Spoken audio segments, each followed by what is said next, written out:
Oke, bismillahirrahmanirrahim. Balik lagi bersama saya Nino Sutrisno dari juraganSEO.com. Kali ini saya akan berbagi kisah salah satu kisah sepeda ya. Jadi tahun 2010-an ya, ketika keponakan saya usia sekitar kelas 3 SD, saat itu dihadiahi satu sepeda cewek warna pink gitu ya, warna pink. Karena memang biasanya anak cewek itu sukanya warna pink ya. Dihadiahi oleh ibu saya. Saat itu kami masih ada di Kalimanggis ya, saat itu masih buka warung ya. Kalau orang Kuningan biasanya warung nasi ya gitu ya. Nah, ada satu hari ada orang proyek itu datang ke warung kami. Itu ada ibu saya. Saat itu si orang proyek ini ingin pinjam motor gitu ya, dengan alasan akan ambil uang di ATM terdekat di situ ya. Tapi karena alasan keamanan juga, ibu saya menolak. Tapi si pegawai ini yang dari proyek ini, ya udah katanya mau pinjam sepeda yang di samping, tapi sama gitu ya. Tidak dikasih juga. Oke, selang beberapa saat orangnya pergi gitu ya, terlihat pergi, dan kita juga nggak tahu gitu ya. Tiba-tiba sepeda yang di samping itu hilang begitu saja. Entah beliau yang curi atau dia yang bawa gitu ya. Padahal saat itu sepeda itu baru dibeli sekitar harga 500.000 gitu ya. Padahal masih baru gitu, masih si keponakan saya itu kan masih senang-senangnya main sepeda gitu kan, karena sepedanya baru. Dan pada akhirnya beliau, si ibu saya itu membelikan lagi sepeda baru yang sesuai harganya, warnanya sama persis, di toko yang sama. Alhasil sepeda itu dipakailah ya, seperti tidak terjadi apa-apa. Tapi kan lumayan ya kehilangan sepeda. Akhirnya sepedanya dipakai dan lama-kelamaan tahun 2000 berapa gitu ya. Akhirnya pindah ke sini, ke Sukatani Tapos. Saat itu sepedanya sudah tidak terpakai, ditaruh di atas gitu ya. Karena ini kan ada lantai 2 di bagian belakang ya. Nah, saat itu tidak dipakai, akhirnya kehujanan, kepanasan, akhirnya perkarat,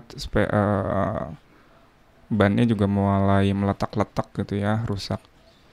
Tahun 2022 saya cari referensi bengkel terdekat untuk membetulkannya untuk servisnya.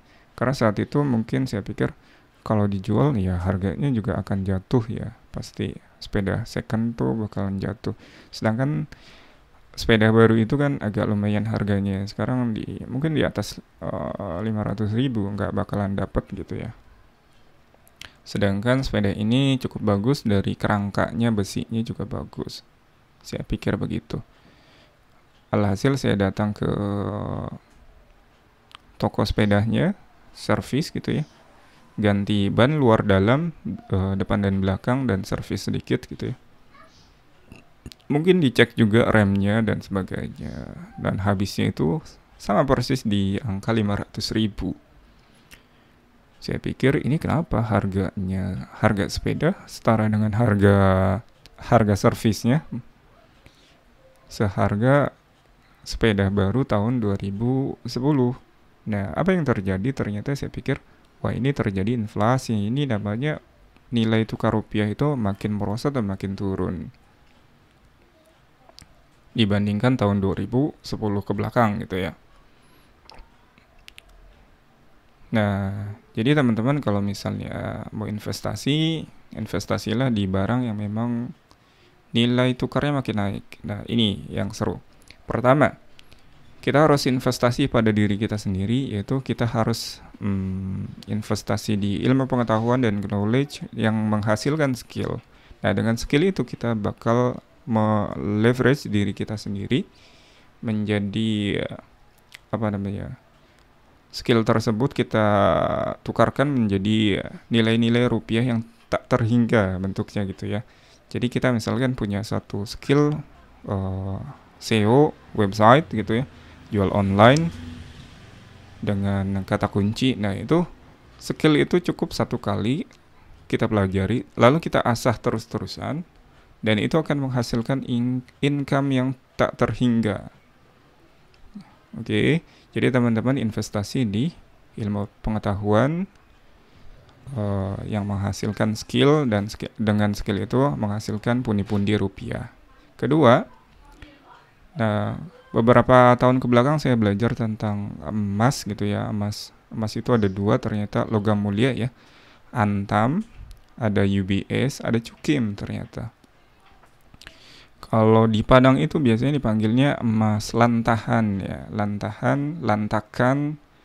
Lalu ada yang Cukim, emas cucian, orang Cina sebutnya Cokim. Nah, itu emas yang patah-patah itu ya, emas perhiasan yang patah-patah, yang sudah tidak layak jual kembali, dileburlah menjadi leburan cair seperti itu ya, seperti emas dilebur kembali, lalu bentuknya bongkahan gitu ya. Mereka jual di pecahan yang 5 gram, 10 gram. Tapi kalau di daerah Jabodetabek itu jarang sekali yang ada seperti itu. Mungkin di daerah Jawa ada. Malah saya dapatnya di daerah toko Kresno itu ada di Tegal gitu ya. Lalu ada lagi dekat Surabaya itu ada Gajah, toko emas Gajah. Ya, itu sangat menarik kalau teman-teman dekat di sana ya. Kenapa harus emas Cukim? Nah, emas Cukim itu cocok sekali untuk investasi jangka pendek dan menengah gitu ya. Karena spreadnya itu, selisihnya 1 gramnya itu sekitar Rp5.000. 5.000 sampai 6.000 tergantung tokonya ya. Kalau yang NS itu yang dari toko Kresno saya dapat spread jual belinya itu, selisih harganya itu sekitar 6.000 deh kayaknya. Jadi kalau misalnya ini masih puluhan ribu dikalikan ya. Misalkan dapat 10 gram, jadi selisih jual belinya 60.000. Dibandingkan dengan Antam, selisihnya bisa ratusan ribu. Gitu. Itu yang menarik ya teman-teman. Jadi ketika kita jual sangat butuh banget gitu ya, sangat butuh banget, ruginya tuh nggak rugi-rugi banget, hanya puluhan ribu gitu saat itu juga. Dan mereka terima harga sesuai harga pasaran biasanya gitu. Itu soal emas ya teman-teman. Nah, emas juga perlu di backup dengan tanah kapling. Nah, ini yang menarik karena tanah kapling itu kan kalau didiamkan pun tidak menjadi didiamkan pun harganya tetap naik tanpa harus mengeluarkan biaya sama sekali. Dibandingkan kita beli rumah harus ada perawatan, harus ada renovasi. Apalagi kalau misalnya dibiarkan kosong itu cepat rusak biasanya. Kecuali teman-teman punya tujuan tersendiri untuk rumah itu untuk dijadikan apa, dikontrakan atau sebagainya. Tapi dengar-dengar dari yang sudah punya kontrakan, ternyata kontrakan itu terlalu ribet, khususnya di Jabodetabek ini ya, terlalu ribet karena ada beberapa yang kasusnya nggak mau bayar langsung kabur gitu. Itu kita harus pilih-pilih lagi orangnya seperti apa. Itu yang agak sulit ya teman-teman. Itu yang tidak bisa dihindari malah. Nah, alternatifnya teman-teman bisa pakai tanah kapling.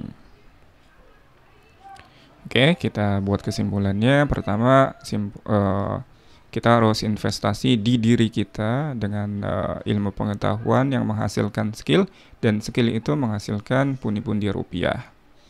Kedua, kita backup hasil dari pundi-pundi rupiah itu kita lempar ke Mas Cukim ya, Mas Cukim. Setelah Mas Cukim terkumpul, silahkan nanti backup lagi dengan tanah coupling. Oke, itu aja ya teman-teman. Semoga bermanfaat. Sampai jumpa di video selanjutnya. Bye-bye.